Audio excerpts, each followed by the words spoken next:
So mga tol, napalaban po kahapon sa bansang Japan si former world champion Risaki Tsorong Bisay ng Thailand. Tinalo po siya ng Japanese fighter na si Kaito Yamashaki sa pamamagitan ng unanimous decision. Bumagsak pa nga po ang dating kampiyon sa round 1 nang tamaan ito ng isang left hook. Natapos naman po ni Rong Bisay mga tol ang round 8. Subalit nakuha po ng Hapon ang panalo sa score na 78-73 mula sa dalawang hurado at 77-74 mula sa isang hurado. Yan na po ang pampitong talo ni Rong Bisay mga tol sa kanyang professional boxing career, habang umabante naman po ang record ng Hapon sa 10 wins and 1 loss with 5 knockouts. Sa mga hindi po nakakaalam mga tol, tinalo po ni Rong Bisay ang mga legend na si Roman Chocolatito Gonzalez at Juan Francisco Estrada. Pero pagdating kay Estrada, nakabawi ito sa rematch. Tinalo niya itong si Rong Bisay. Habang tinalo na din si Rong Bisay mga tol ng pound for pound na si Jesse Bam Rodriguez sa pamamagitan ng technical knockout. Sa kabilang banda naman mga tol, alam na nga po ng karamihan na present po ang dating promoter na Casimero na si Masayuki Ito ng Treasure Boxing Promotion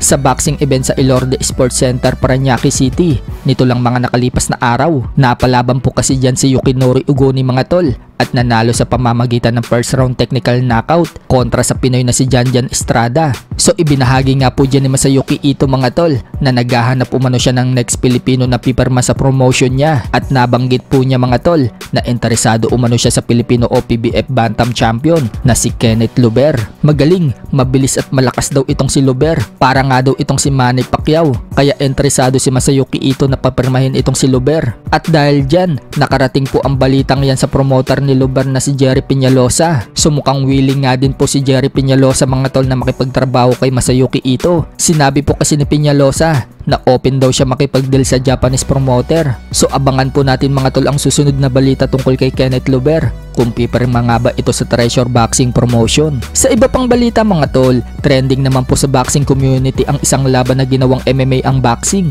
Nagalit po dyan ang naka-white rank nang pabagsakin siya ng naka-black trunk. Gumanting nga po itong naka-white trunk mga tol. Itinumba niya yung naka-black trunk at dinaganan ito na parang MMA. Agad naman pong inawat ng referee mga tol yung naka-white trunk. So hindi po natin alam mga tol kung ano ang nangyari sa laban na yan. Wala po kasing full fight. Marami naman po ang nagkomento sa laban na yan at sinabing dapat daw na disqualified itong naka-white rank. Sa iba pang balita mga tol, lap trip naman po ang video ni Casimero. Napansin po kasi ng coach niya na si Jason na malaki na daw ang tiyan nito. Kaya ang ginawa ni Cuadro Alas mga tol, tinapik lang niya ang tiyan niya. Bigla na itong lumiit